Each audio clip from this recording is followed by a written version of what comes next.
துள்ளுவதோ இளமை பட நடிகர் அபிநய் இன்று காலை 4 மணி அளவில் மரணமடைந்தார். அவரது உடலை பெற உறவினர்கள் யாரும் வரவில்லை. இயக்குனர் கஸ்தூரி ராஜா இயக்கத்தில் துள்ளுவதோ இளமை திரைப்படத்தின் மூலமாக தமிழ் சினிமாவில் அறிமுகமான நடிகர் அபிநய். இவர் மலையாள நடிகை டி.பி. ராதாமணி அவர்களின் மகன். உத்தராயணம் என்ற மலையாள திரைப்படத்தில் தனது தாயுடன் குழந்தை நட்சத்திரமாக அறிமுகமானார். அந்த திரைப்படம் தேசிய விருது பெற்றது. 2002ஆம் ஆண்டு கையெத்தும் தூரத்து என்ற மலையாள திரைப்படத்தில் ஃபகத் ஃபாசிலுடன் இணைந்து நடித்திருக்கிறார். மலையாளத்தில் ஒரு ரவுண்ட் வருவார் என்று எதிர்பார்த்த போது தொடர்ந்து பல சறுக்கல்கள். 2019ஆம் ஆண்டு இவரது தாயின் மறைவுக்கு பிறகு இவரது நிலைமை மோசமானது. லிவர் சிரோசிஸ் நோயால் பாதிக்கப்பட்டார். மருத்துவமனையில் தீவிர சிகிச்சை பிரிவில் அவர் சிகிச்சை எடுத்து வந்த போது எடுக்கப்பட்ட புகைப்படங்கள், வீடியோக்கள் இணையதளத்தில் வைரலானது. அபிநய் தன்னுடைய உடல்நிலை குறித்து உருக்கமான போஸ்டுகளை பதிவு செய்து வந்தார். சினிமாவில் நடிக்கும் நடிகைகள், நடிகர்கள் சில வருடங்கள் கழித்து ஆளே அட்ரஸ் தெரியாமல் காணாமல் போய்விடுவார்கள். ஒரு சிலர் மட்டும்தான் தொடர்ந்து சினிமாவில் கொடிக்கட்டி பறந்து வருகிறார்கள். பலரும் எங்கே போனார்கள் என்று ரசிகர்கள் தேடும் நிலையில்தான் அவர்களின் நிலைமை இருக்கிறது. அந்த வரிசையில் ஒருவர்தான் நடிகர் அபிநய். நடிகர் தனுஷ், ஷெரின் உட்பட பலரும் நடித்த துள்ளுவதோ இளமை திரைப்படத்தின் மூலமாக தமிழ் சினிமாவில் அறிமுகமானவர். தமிழில் மட்டுமல்ல, மலையாள படங்களிலும் நடித்திருக்கிறார். அவரது முதல் திரைப்படமே அவருக்கு ஒரு நல்ல அடையாளத்தை பெற்றுக் கொடுத்தது.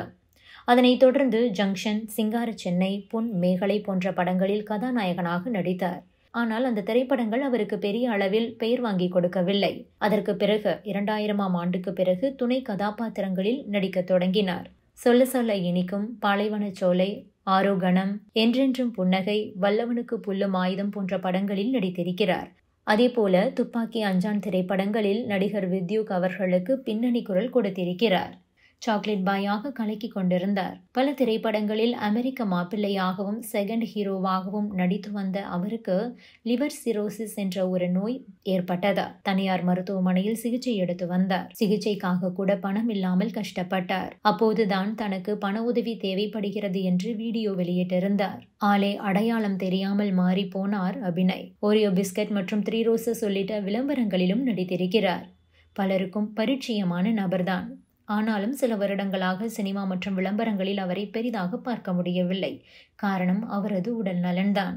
அவர் ஒரு பேட்டியில் கூட என்ன சொல்லியிருப்பார் என்றால், நாம் நல்ல நிலையில் இருக்கிறோம், பட வாய்ப்புகள் வந்து கொண்டிருக்கிறது என நினைத்து கொண்டிருந்த நேரத்தில் ஒரே நேரத்தில் வந்த 8 பட வாய்ப்புகளும் இல்லாமல் போய்விட்டது. நான் ரொம்பவும் கஷ்டப்படுகிறேன். சாப்பிடுவதற்கு கூட காசு இல்லை.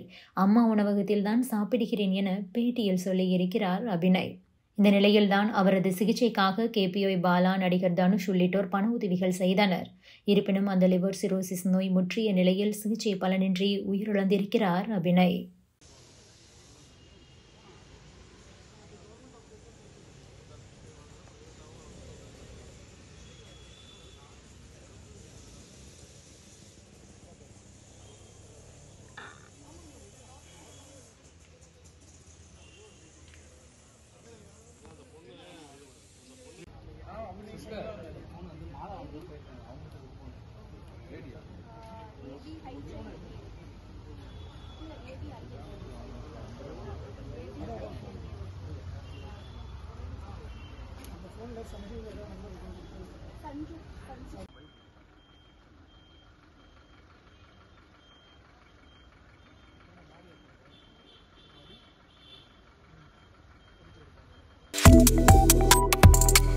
Subscribe to One India and never miss an update.